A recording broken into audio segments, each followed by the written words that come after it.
We believe that collaborative conversations will lead to better outcomes in the world of mental health. Welcome to the Lift and Make Lighter podcast.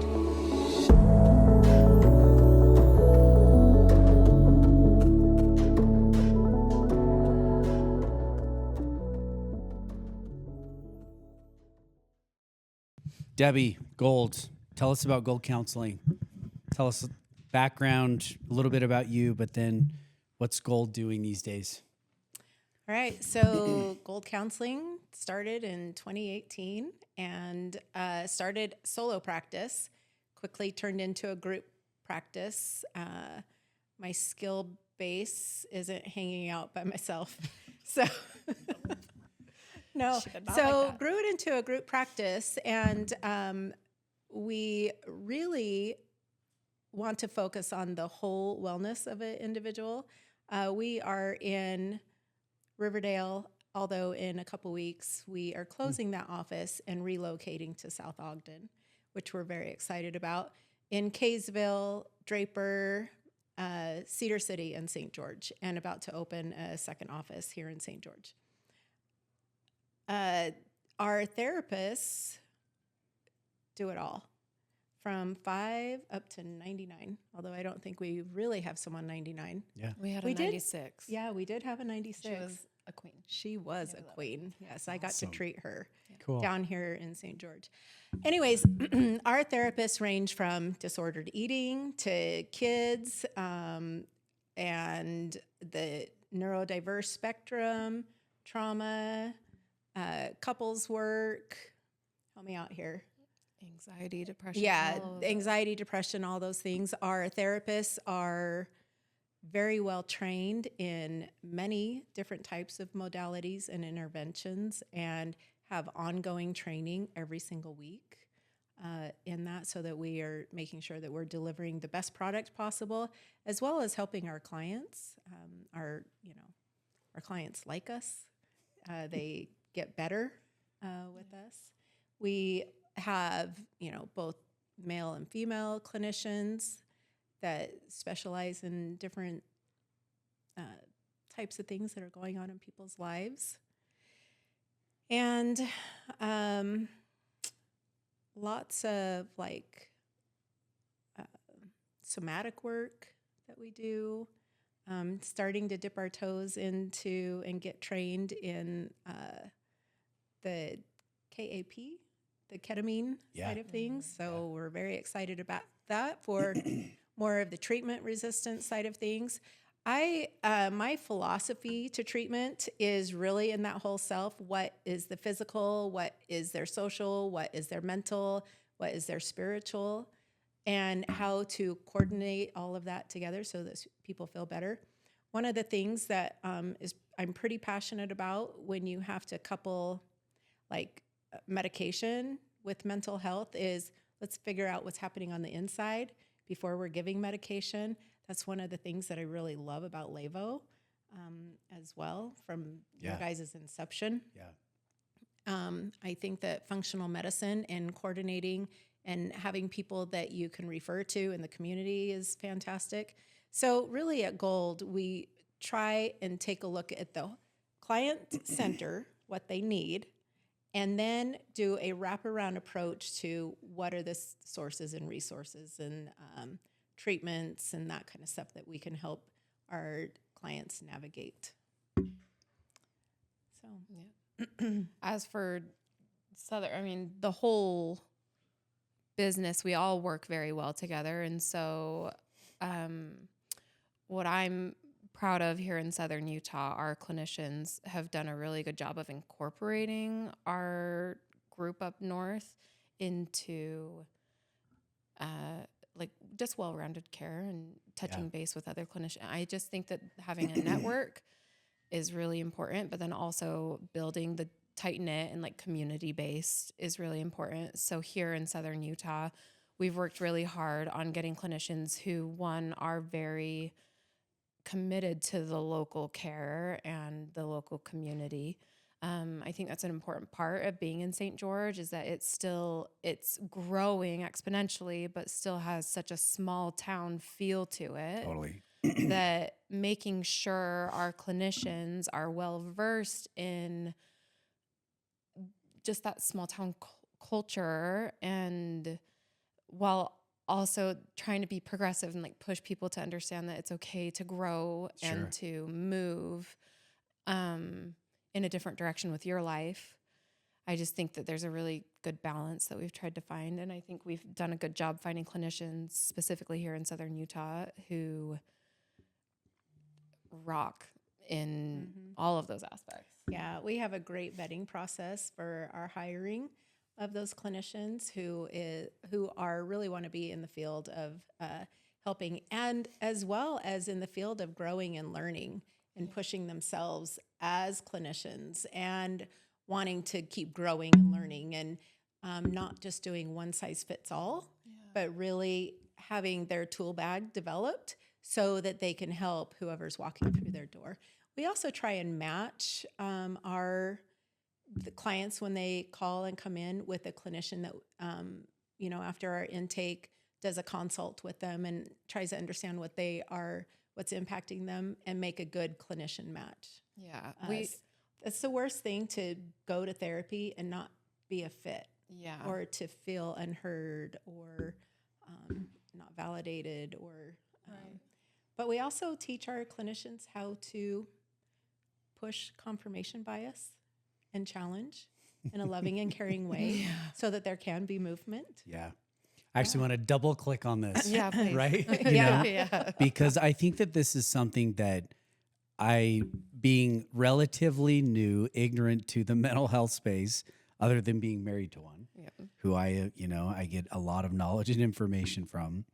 But I've actually watched the last 4 years getting to know Debee, you, Carrie, and watching the difference in the industry between therapists or organizations who are doing therapy that feels like they are reinforcing where people are. They will meet them where they are, but they don't necessarily have a philosophy to move people progressively a direction, whatever that may look like. But I've noticed even in our interactions and the dialogue that we've had that you're so committed to supervision of therapists. And I wondered why, not just to onboard them and train them properly, but for them to be effective at moving people. Yeah. So can you talk more about that? Sure. Why that's a philosophy? Because one of the drawbacks in social media, in pop culture or media today, is that therapy really is designed to keep people in their problems because it's a reinforcing loop of revenue or whatever that may be, justification. Can you speak to that? Step on that? Yeah. So this is actually something I work very hard to be really transparent with my clients, because I work so hard on educating and doing that psychoeducation part of things, of what's happening on my end of things too, of saying, have we ever heard of why right now in the middle of this, am I forgetting words? And I say it every single day.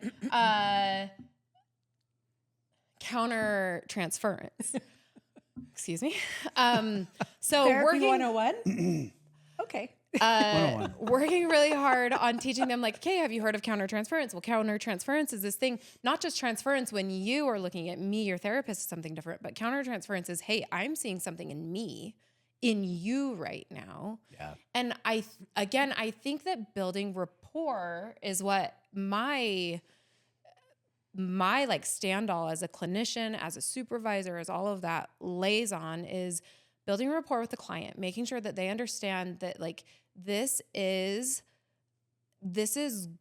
of course good for you, but also it's good for me to help push you. And so counting in with countertransference, I just teach a lot of, you're gonna have it. It's gonna show up in sessions. I don't want to be biased. And so I'm gonna tell you when I have a bias, and hopefully it starts good dialogue. Yeah. And that dialogue can then again go into the rapport building of, we're not, I'm not just here saying, that's really hard. That sounds really hard. I'm here and I'm saying, that kind of sucks. And I'm sorry that sucks so bad. Yeah. And now that you feel like we're two humans in a room connecting and trying to push and help you grow, we can push and help you grow. Yeah. I just, I've never heard Yeah. it described that way. So thank you. I think that's super valuable. So in the structure, the organizational structure that we have, if we have students, they're highly vetted before coming into Gold.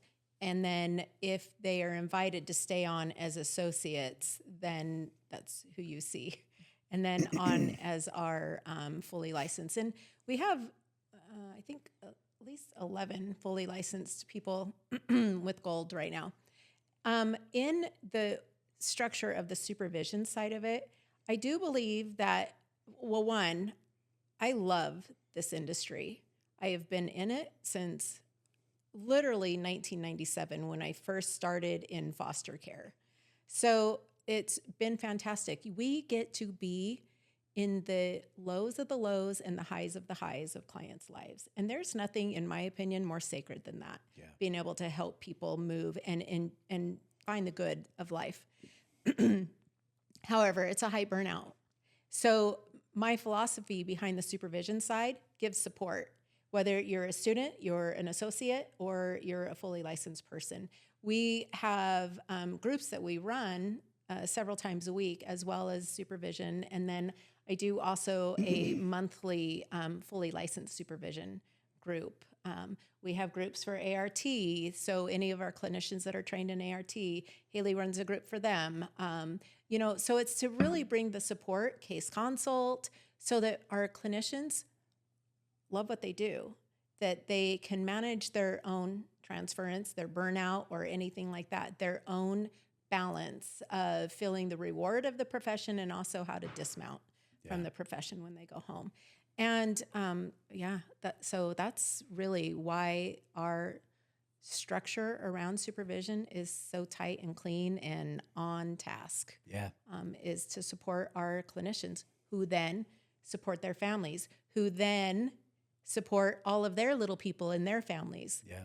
It's like a snowball. It makes sense to me why you do what you do. I didn't necessarily understand it from the beginning, but when you understand systems theory and systems thinking, it makes all the sense in the world of how, when you're literally down to who your candidate selection is, who they are, what is their background, why you would hire them versus, somebody else. I mean, it makes sense that that evolution in the system and the process is going to ultimately land in good therapy. Yeah. So fill in that blank. And our way before therapists, therapy. our therapists come from diverse backgrounds.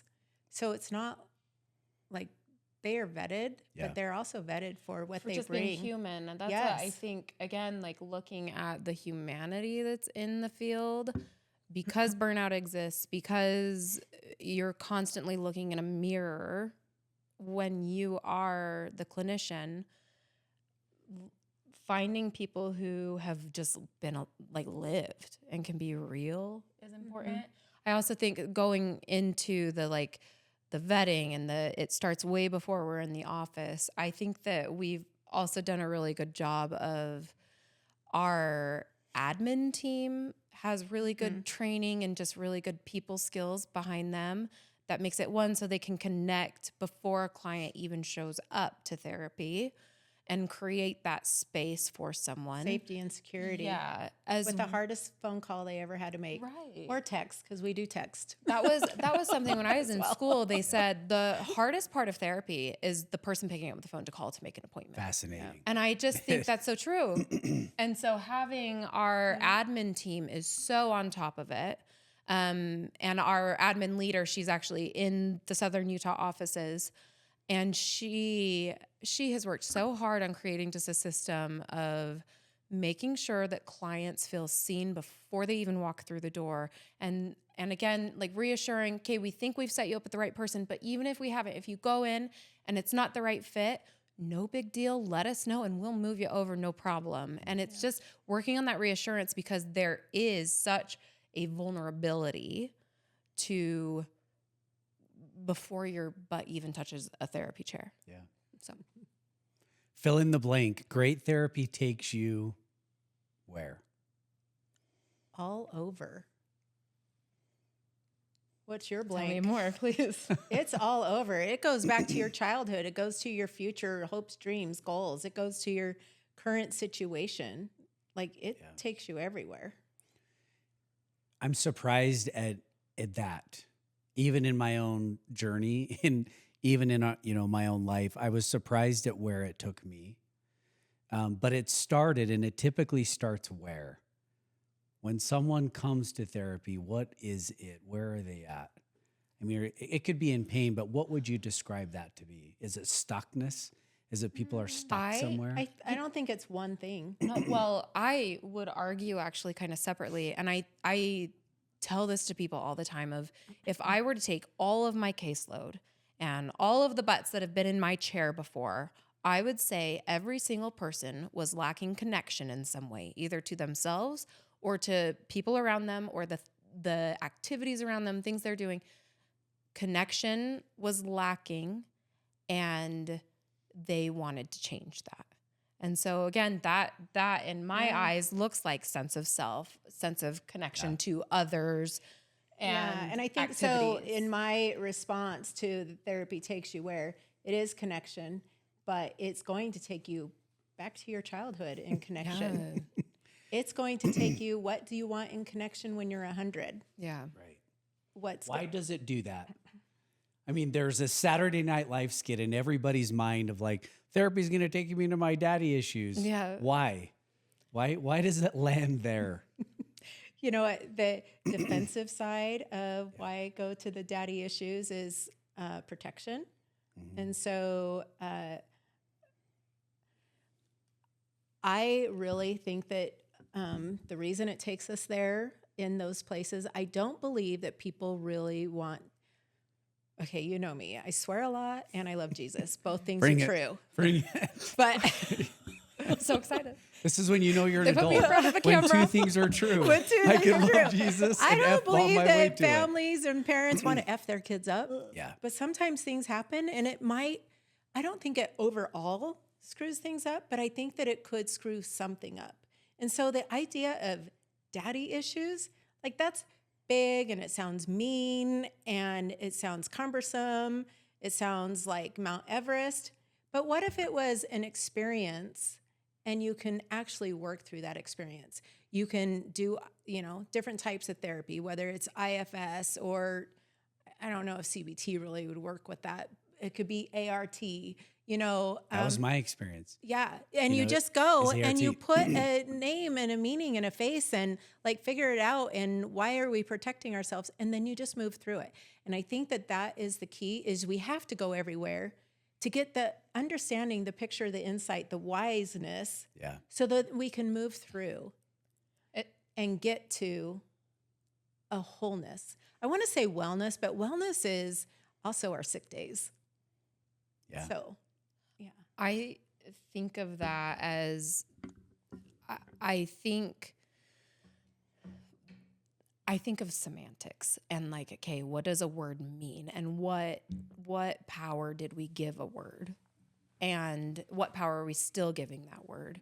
And again, if we go very like cognitive behavioral, well, that way that you're talking to yourself or the way that you're thinking, arguably, is then getting you off more degrees. But then when we look at trauma and the way that those things are stored in our body, a word can suddenly become little t trauma or big T trauma that we experienced. And so then we just keep, the integration of that in our lives, we kind of become apathetic to it. And so we say, well, this is just my life. This is just, it's just daddy issues and I'm just going to have them. Versus when there's that like power that's taken back, one, either by just being validated for what you're experiencing gives you power over a thing, or two, the actual drive to change things. It can come in all degrees. Some people heal slower than others, and some people need more validation than others. And some people need it, to attack it in different ways. So ART versus EMDR. Both eye movement sensitization things, but done so differently and can be empowering. But I just think about how many times have I thrown a phrase at the wall hoping it'll stick with the client, and then suddenly it's the one random dumb thing I said, just like flippantly, that it's like, oh, that clicked finally. Yeah. And so it's just, it's knowing the scope of power that we have over ourselves. But you have the relationship Yeah. and you have the challenge, right? Yeah. And so in the challenge is the movement. You have the relationship to be able to give the challenge that takes the vulnerability and makes it safe. Yeah. Yeah.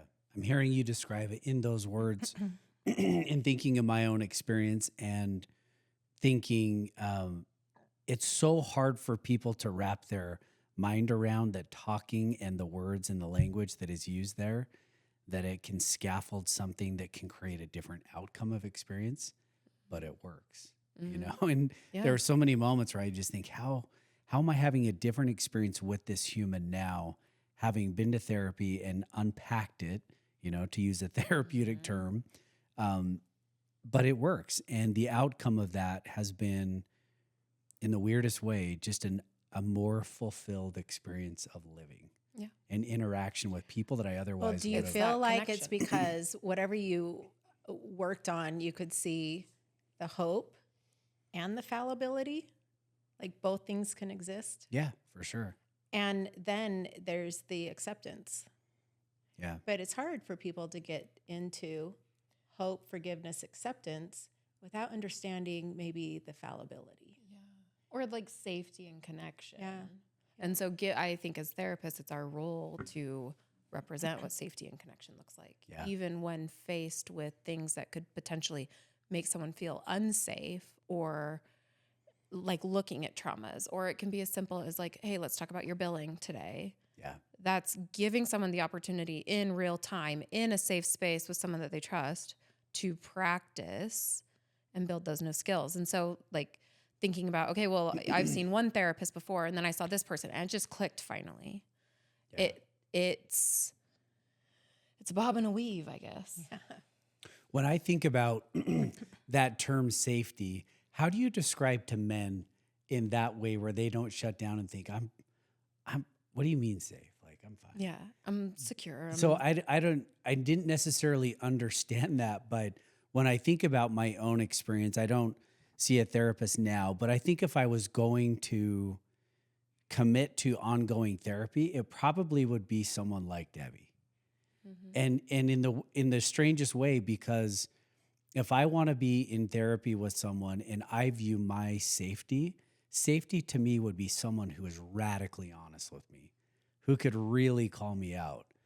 Otherwise, I don't know that I could feel safe because I wouldn't know that they're being genuinely honest to call me out on my stuff. So how does safety for men versus safety for women, how does it differ? Can I just to throw like another one in there, I don't even necessarily know that it's like gender oriented. I think it's so person centered.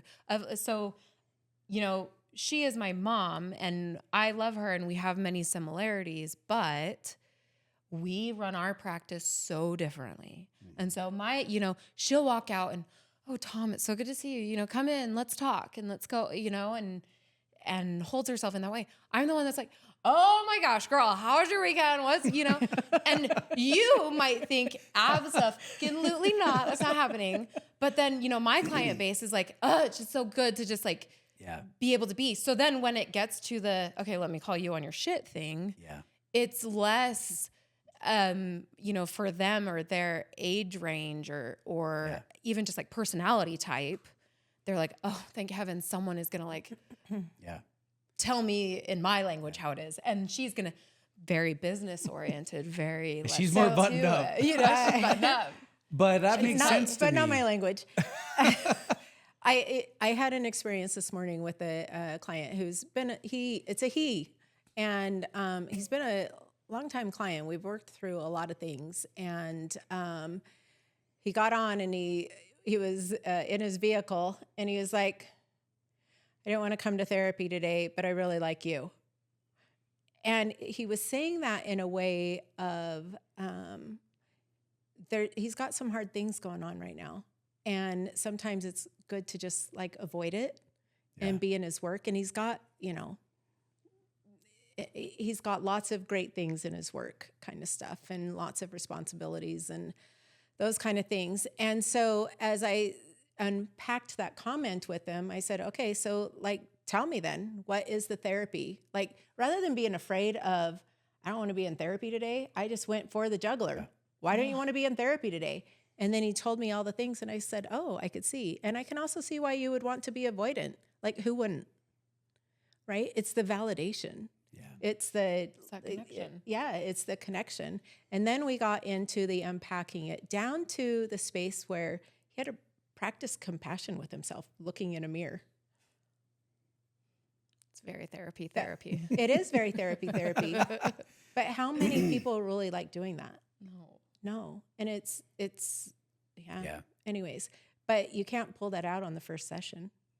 No, I mean, you both just described how you make deposits of trust so that when you are at the point where you need to withdraw, that it's built. And I mean, I don't know if you call that therapeutic alliance or what you call it, but I mean, it sure works, right? I mean, it makes sense to me why you do it the way you do it, so that when it is that time, you have it built up and you can withdraw. And I think is that where movement occurs? Yes. I mean, when you kind of think if you those would are have the saw moments. his eyes in that movement of compassion towards self in the mirror, you knew movement happened. You could feel it. We were on telehealth. You could feel it. And he's going to be better for it moving forward with his relationship with himself. Fascinating. I almost think when we're I think that there is a power in like the movement oriented and let's get up, let's go, let's be. It's called being. Again, why are words really hard for me today? Excuse me. You're good. Because you got a camera and a light on you. Dead Who knows? again.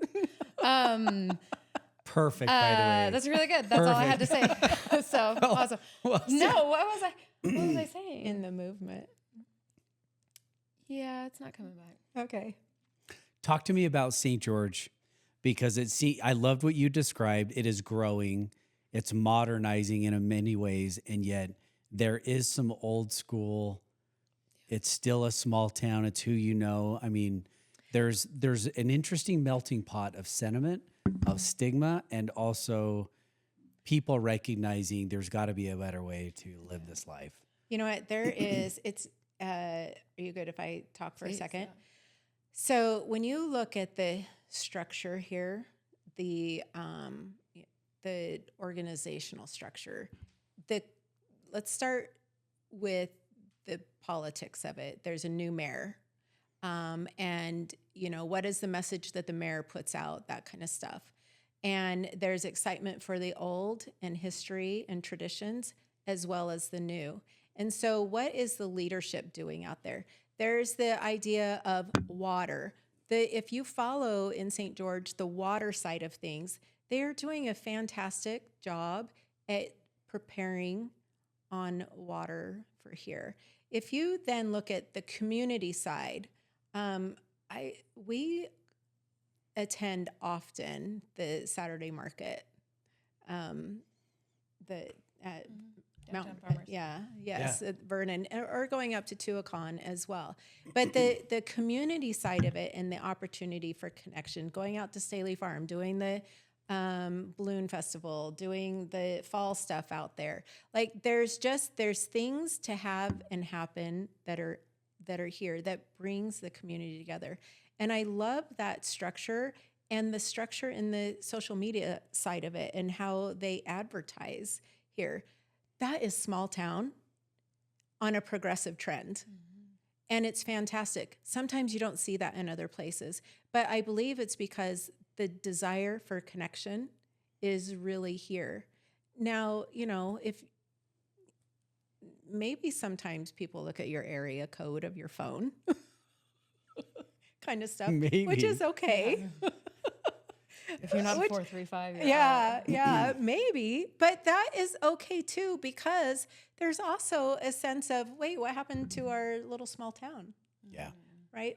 All things can be true in that. And then I just come back to the idea of connection. So Gold Counseling down here, we've been down here almost 5 years. And, it was a different market 5 years ago. But one thing that has stayed the same within Gold Counseling is our philosophy of how Gold Counseling runs its business, how we work with our therapists, and how our therapists deliver services and therapy to our clients. That has always been the same. And it's a good brand. It's a good structure. It's a good communication tool. We've got that all set up on the inside. We've got people that work at Gold that are local to here or really enjoy being in the community. I mean, we have a therapist that when the weather changes and it's hot days and cooler nights, he literally goes and picks up the snakes off the road so that they don't get run over and puts them in a safe place. And again, like his love for Southern Utah. You don't get that. That. That's a love for Southern Utah right there. Yeah, absolutely. Anyway. There's a charm to the small town feel that I hope never leaves. Mm-hmm. I went to school here. I was a Dixie Rebel back in the day. Yeah. My son will and go Dixie. I can't say that there was a lot of good that came out of that school year, but I just love it. Half my family's here. My parents, are here, and it's an awesome place to be. But it is, from a mental health perspective, speak to that, because I'm curious if it's still rub dirt on it. Therapy is for, wimps. I think that there is a stigma, and it's hard to make the call.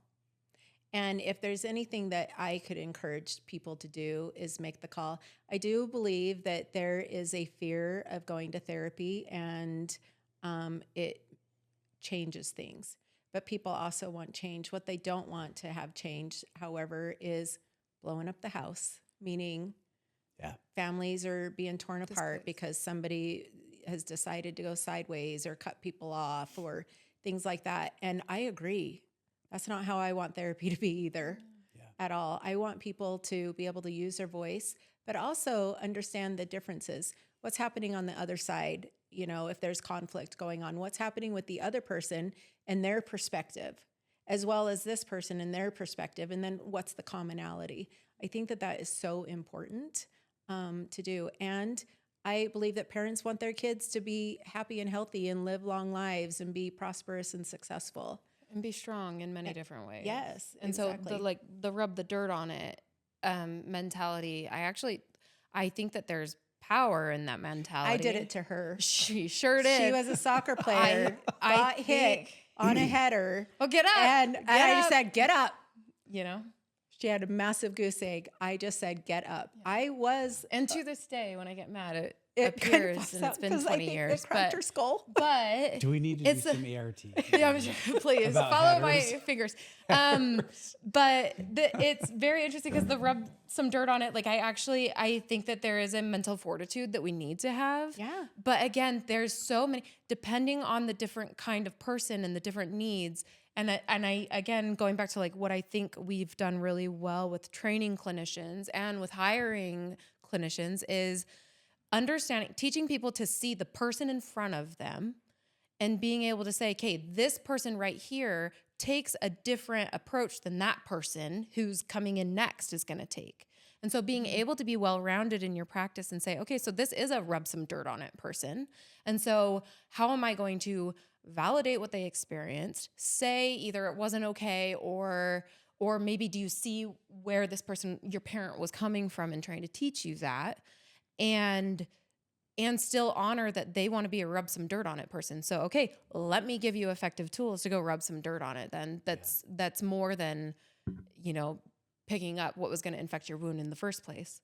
Versus then, the next person comes on, they're not rub some dirt on it. They're just a little bit more timid in the approach. And so I have to then, again, get rid of whatever bias I have in that and say, okay, how can I be gentle with you while still also saying, do you want to stay stuck in this? Or, can I give you a little bit of movement? And I truly believe that we've done a good job with our clinicians. And I think specifically speaking to my Southern Utah clinicians is there's just this natural ability to see that need and meet that need. And if you were trying to meet the need and you got it wrong, to come back and say, hey, let's approach try this in this a again. different way. Yeah. And being able to accept that we're all fallible, and that's going to happen sometimes. Yeah. Yeah. That 60 seconds could probably be the best clip ever recorded at LÉVO, by the way. Hell yeah. You're welcome. I'm serious. I'm just going to see myself out. Because what you just did and said was, who better suited to tell them how to actually rub dirt on it that's going to be effective, instead of your dad who's a cowboy who's an a-hole. Yeah. So there's just that stuff, right, that I think is, so say more, Debbie, from your perspective, being the mom who taught rub dirt on it. I love the combination because of the different demographic, right, of just ages and stages. I mean, my stage of life, rub dirt on it, versus when we had young kids, it would have been different. You know, I mean that. Well, so different personality types. Like my older brother, the rub dirt on it motivates him and like makes him feel alive. Yeah. For me, it was like, rub some dirt on it, you know, like, and you had to say it. You were saying the same thing. Let's go to Vegas and JW and rub some dirt on some it. Dirt. Like Mud. swipe is how we rub You're dirt. in your mud spot. Yeah. That's how we're gonna rub dirt on it. That's funny. So I like to if we're sticking with rub some dirt on it, is if you were to do a genogram and ask that question to all the people on the genogram, what was your grandparents like on rub some dirt on it? Your paternal and maternal, what were your parents like? What are your siblings like? Just with that thought right there, rub some dirt on it, just so we could get some perspective. Oh my word. I'm picturing it right now. Right? In my own family. Exactly. Like, you could have them go into therapy and they would be skeptics off the charts. And then if you did that, this isn't about you, but let's just talk about your ancestry of rub dirt. Yeah. Right. It would all open up. I mean, it would change their lives if they could do that. Yeah. That's brilliant to do that. Exactly. So if I'm taking the 30,000 foot view, that's where I'm starting, because the person that's in my office, they may also need to have the 30,000 foot view. They may have been wounded, little t or big T, in my office, but I also want them to have perspective rather than just blame, shame, guilt, those kind of things. Let's look at the perspective and then also work with those, what's their internal dialogue saying to them? Yeah. Why did it come that way? Let's have an understanding. And we also may have to shelf it, container it, put it on the shelf kind of stuff. But yeah, just that phrase, rub some dirt on it, means something different to everybody. For sure. Yeah. Why is that? I mean, I think that, Debbie, you do this so well. You have the ability to play Switzerland, in a way where you can move people, and yet you can allow yourself to not take their side so much, where it becomes confirmation bias. That it's going to impede their ability to really go back into their own life and not carry the bias and the blind spot into what's going to help them. Right? So for example, if I really wanted to blow up social media, every day I could just post something on how education was brutal to me. Teachers, ADHD, I was the slow kid, put in the corner every day, name on the, chalkboard. And I could get droves of people to kind of crowd reinforce me of like, you were so treated poorly. Mm-hmm. And yet the only way that I've bought and sold several companies is because I built grit. Mm-hmm. I just had to scaffold, like, I got to survive, So how do you maintain this? This has served me and yet doesn't keep me in a dark place. How do you play that role? So I will just ask up front if I were to ask you, Tom, of those experiences, I would write all of them down on the board. Yeah. And I would then look at it and say, okay, which ones are true? and which ones do you need to let go? And actually, which ones helped you? Yeah. You and I have talked before, and in my upbringing, there were hard things as well as addiction for me. And in all of those hard things, it's actually my tool bag now, right? Those hard things do build grit. Yeah. Those hard things do open up our space to being wise and insightful. But they also take time, and they take the right influence of people around you to help guide you with understanding the wiseness of it, the insight of it. And that's really what therapy can do to help you. Our loved ones love us. Confirmation bias, often. Yeah. For sure. Or not. Yeah. But what if you could take the stuff that you want to share with your loved one, but you could go over here in therapy and work on it away so then you could take it back with the correct language. I was working, I had a lot of clients today, but I was working with someone else today who needed to understand the language of when her husband walks in and she's cooking dinner and trying to figure out how to get the kid to cheer practice.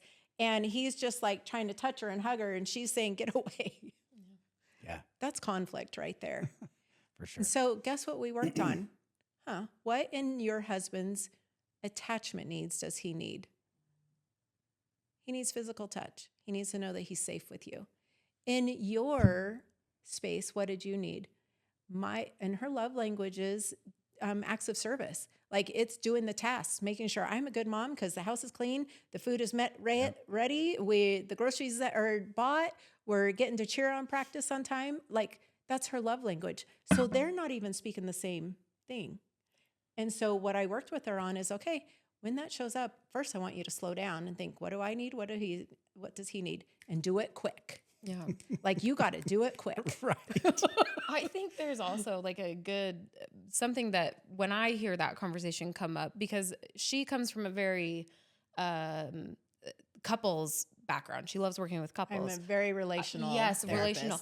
I am a trauma specialist. And so when she And is pop saying culture. this, All I things love pop culture. Yes. So you're like, you are my nightmare therapist. Yes. No, Great. no. But I'm going to bring my Swiftiness to your office. Oh, we're both that. so again, the both that. commonality. Yes. So when she's talking about it, she's coming My from phone that is place- orange. Orange It's good door. for the Okay. yes. When she's coming from it, she's coming from that place of like, okay, relational, and it's interesting because I think again, just in the different training styles and like things that we practice with clients, she's saying it and she's talking very relational over here. I'm sitting and I'm thinking, oh, it sounds like we need to do some values exploration of like, okay, here is what I believe is going on, but what's the common value that we're sharing here? The common value is we want to connect. We just connect in different ways. And so teaching someone to see, oh, she's teaching through, okay, relational Attachment terminology lens, and yeah. attachment lens.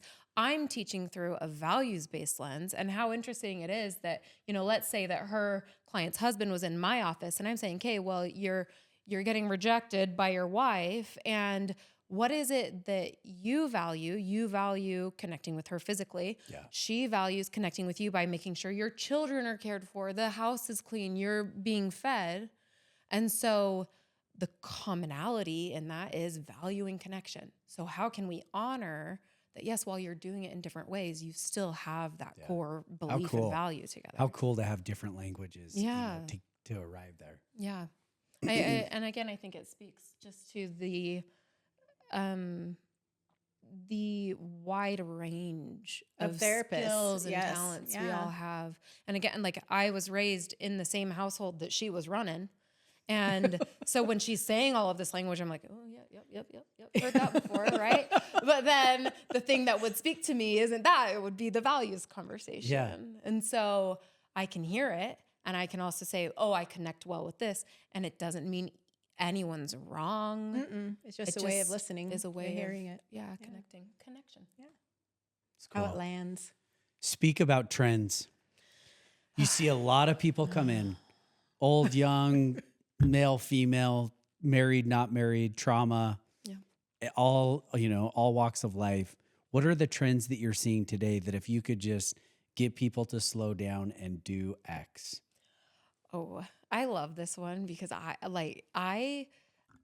track it so hard of everyone says I got to be doing more, more connection with other people. I got to go be social more, or I've got to cook more, or it's just the more. That trend, put your GD phone away. You are right where you're supposed to be. You don't need to be accomplishing more all the time. But if you feel driven to do more then.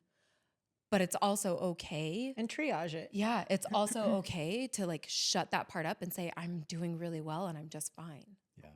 And so it's like this push and pull of. And something better around the corner. Yeah. That's such a trend right now. Like the grass is always greener. Yeah. And then I always know the grass is greener where you water it. So that's the symptom, right? The symptom is I feel like I need to do more, or I need to whatever, or, there's something better, if I just quit doing this, or so those are symptomatic things. What's the causes? I'm curious what you would say, and so instead of symptom management, throw medication at it. But really, what's the root cause, right? The whole human. What do you think is happening?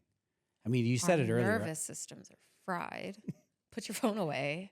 But I think our purpose has been forgotten. Honestly, if we understand our purpose here, like what's our purpose here today is to bring people in here. What's our, as Haley's word would say, what's our value in the universe? Yeah. What's our purpose in the universe? What's our connection to the universe? I do believe that people have lost their compass often. And so if we could at all get them back to a compass. Yeah.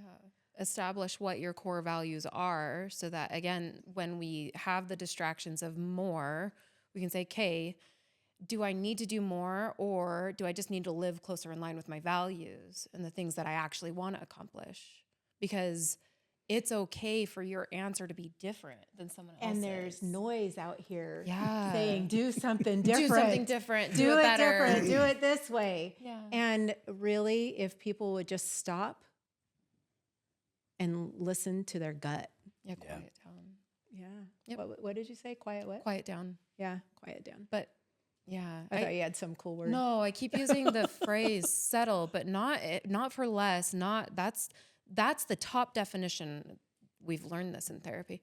The top definition of settle is for less. That's what we use it for all the time. But then the fourth definition in Merriam's dictionary is come into yourself, settle into yourself, settle into what is. And again, so seeing this settling happen with clients, again, that does not mean that you're not pushing and challenging yourself to build or to create or to do. It just means that at the end of the day, can you simmer into what is and also accept maybe perfect that? Yeah. Right. So you see people like leaving relationships because they think it's better somewhere else, or if it's hard, they want to leave. But like where was the definition that relationships weren't supposed to be hard? Yeah. Right? Yep. Where is the definition that I don't want to use the word grit, but like the coddling. Yeah. We don't need to be coddled. We need to learn the skills so that we can care, so that we can have compassion, so that we can tap into our purpose or remember our purpose, or Haley's words, values. Yeah, those kind of things.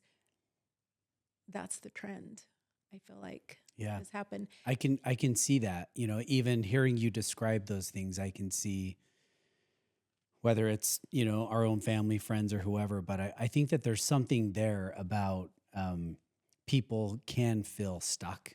Yeah. And they want easy.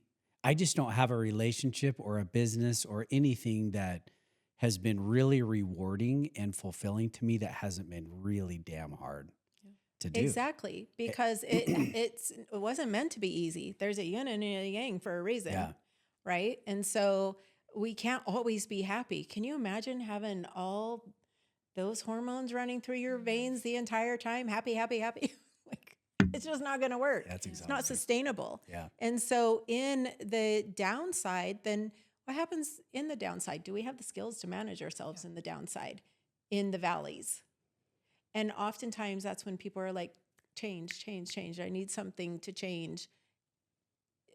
Looking for the high kind of stuff. But what if it's okay to just be in the valley? Yeah. Write it out.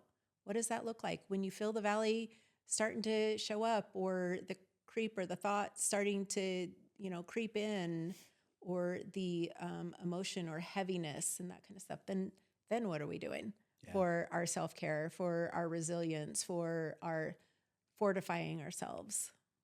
When you see people go through the process, the self-discovery, get to self-authorship, if you want to use that term, and they get into settle, a little more calm, just like I'm going to settle into who I am, my purpose, whatever that may look like, is part of those ingredients that they can put into check comparison. Social media, they stop really kind of looking for external reinforcement of like, am I good at this? Am I pretty? Am I attractive? Am I like, is my thing attractive to others? Like, they can stop looking for external. I would actually use that in session and say, okay, at what point, where do you want to be in self-value and worth? Do you want to be at a space that you have to look for external validation or internal intrinsic reward? And that is hard for people. Oh, it's do. so hard right now. It is so hard It to has do never because been it comes with, well, what am I going to do when I'm in the grocery line and I'm waiting for the scanner or the clerk to do my groceries, and I don't pull out my phone and look on social media? Well, I'll tell you what you're going to do. You're going to look around and look at somebody in their eyes. So you give them the skills so that when they are in the valley and they are working on the self-worth and those kind of things, you're going to teach them the skills and you're going to practice it in your office. You're going to pull out the mirror. Yeah. The practical application. Well, it's so interesting. So the pull out the mirror, when I hear the mirror, I'm not even thinking about like Adlerian mirror. I'm thinking about how often do I tell my clients, like, you'd think that doing this for a living, I'd have all my together all the time. I'd run this so smoothly outside of this joint. You'd be, and I'm human. And that's not necessarily how it goes, but I am very grateful that I have been taught a skill set of like, okay, when I am upset, I'm going to try doing this because I know that typically makes me feel better. And so again, like, I love the human connection bit of being able to say, you'd think I'd be able to do this, but I don't. So here's how we have to practice it. And so I'm giving you a piece of me and that self-disclosure while telling you it's okay that we don't get it right all the time. Yeah. And it's okay to have to practice looking in the mirror all the time. And I promise you'll survive it. And again, I think we'll survive it because it's literally what we do as therapists all day long, is just look in a mirror at ourselves and have to constantly check back in. Yeah. Any other trends that you see? Lots of self-diagnosing. Oh my goodness. So much self-diagnosing of I saw this thing on TikTok and it told me that I have ADHD or I have autism. Or Chat or Claude told me this. Yeah, or I have, but good thing my therapist told me the same thing. yeah, sometimes that. Reinforced Claude. Yeah. Well, Chat would be right, and I'm very grateful Chat told you that today because I was going to tell you myself. How interesting that it told you that. No, that is for sure a thing of self-diagnosing. And it's my favorite conversation to come up because I just like, you don't have that. I would have told you if you had that. Or, wow, I didn't even think about that, but like, yeah, it's on my radar say that now. To me, yesterday, the day before in session. Well, I think that I might have autism. I'm like, nope. Yeah. You don't. No.